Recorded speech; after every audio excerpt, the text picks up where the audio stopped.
Why did you kill the hostages? What's up guys, it's RJ Hokie, and today I'm doing another tutorial. It's been a while since I've done one of these, but today I'm bringing you a pretty advanced tutorial. I haven't seen any videos for it on YouTube so far. So pretty much what it is, as you can see at the beginning of the video, it is where the screen explodes and then reveals another clip behind the exploding screen.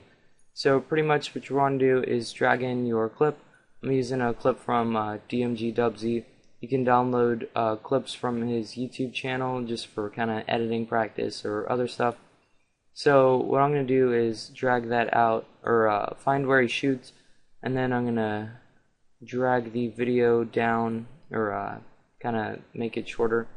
And what I like to do for this effect is have it so that when the screen explodes, there isn't like a gun or your guy holding like just like a claymore or whatever. So as you can see in this clip, he actually throws a stun, and that is where the screen there isn't any hands or weapons or anything.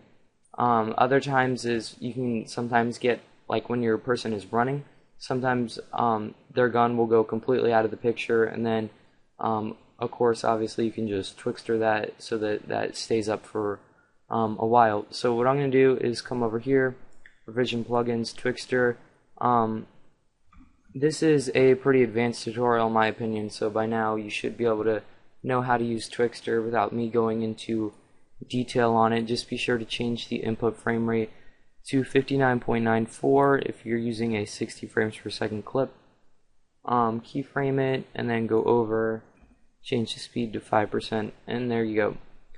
So as you can see now we're at 421. I usually like to have this go for about a half second, so we'll bring this out to 450 and then just drag the clip down again. Okay, so now as you can see, that's the last frame in the video as of now. We're going to want to go to Composition, Save Frame as File, come down here, change the output module to PNG. You can also save it as a JPEG, but I like using PNG better. Hit OK. Output to, just be sure you know where you're outputting your file to, obviously, and then render that out. Now that shouldn't take long. If it does, I would definitely recommend getting a better computer, because rendering out a picture is not very, hard. So go into Cinema 4D, make sure your project is blank, change the render settings, change the width to 1280, the height to 720, and make sure your frame range is all frames because we are going to be rendering out an animation. Go to Save, be sure your format is QuickTime Movie, check Alpha Channel. I've had problems with AVI and Alpha Channel, so just be sure it is QuickTime Movie and Alpha Channel, and then be sure you know where you're saving it. So I'm going to save mine to like YouTube 3, just so I don't get it confused with other stuff in here. Okay, and then that is it for that.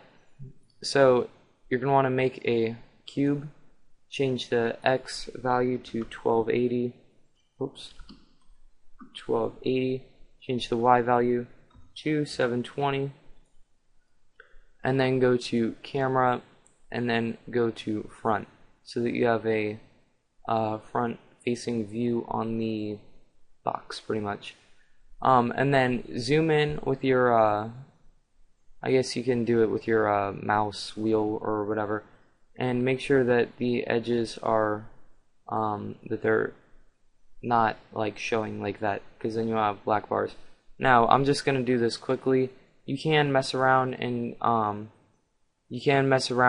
with the rendering it out just to make sure that you do have it perfectly, but you can just make it as good as it can be and then change it later in After Effects if there are like any tiny black lines or whatever. So as you can see, you have it there. I'm gonna have like a little bit of black lines, but I'm just not even gonna worry about it because I can easily change that later in After Effects. So now you're gonna want to go down to Materials, make a new material, and then where it says Texture, you're going to click this and then come down and find where you saved your image to. So I saved mine there. Yes, create a copy. And then you're going to want to just drag that onto your cube. Now, as you can see, it's kind of blurry, but when you render it out, it looks good. Okay, so now to make the exploding, shattering effect, I'm going to use a plugin called Thrausi. As you can see here under my plugins tab, Thrausi 1.22. When you click it, it brings up this little menu.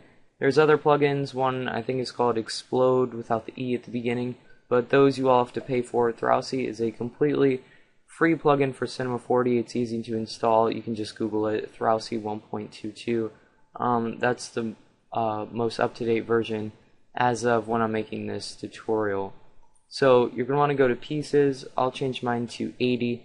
Pretty much anything between 50 and 100 is good. You can either have it random or this Voronoi something beta. I like to use that. You can do whatever seed you want. I'll just randomize it. And that is it. Thrausi will completely make all of the keyframes and everything for you. It's a really great plugin. I definitely recommend it, especially for this effect. And then all you have to do is hit break now. It's as simple as that. And as you can see now, Thrausi is making the chunks. I chose 80, so it's going to make 80 chunks. And that is what is going to be exploding later on. Or not later on, but that's what's going to be exploding in the video. So this can take a while depending on how fast your computer is. I have a pretty quick computer, so it only takes about 40 seconds for me. But still, I'll just save you maybe 15 seconds, pause the video, and come back when it's done. Okay, so now Thrausi is done, and as you can see, we're on the first frame, frame 0. You can render that out, and sometimes in Thrausi, you do get these little sort of like scratches, like you can see there. Don't worry about it, it's not a big deal. When you're actually, when you watch the final video, because it's only for about 1 frame, which is just a split second, it's hardly noticeable. So once again, don't worry about that. So you can close out Thrausi. Excuse me. And then as you can see now, when you drag the animation forward, all that happens is it falls. All the chunks just fall together. Now to fix that, you're going to want to go over to the light little box or whatever. Click it and then select floor. And then as you can see now, we have a floor. Now just drag down the floor to where it's like below that. And then as you can see now, when we drag the thing, the kind of keyframe slider or whatever forward, it still just falls through. Now to fix that, just go to the floor, right click it, MoGraph tags, and then rigid body. That's going to make it kind of like a hard floor so that you can't actually fall through the floor. And now as you can see, it goes down and it shatters. Now as you can see here, on the inside of the actual box, the insides of it are white, and that is what this, actually they're a little bit gray as you can see when you render that out. Now that is what this material down here is. Now what I've done on this one, I've made it white, black looks nice. It kind of just depends on your clip, but what I prefer to use most is to go over and use the same,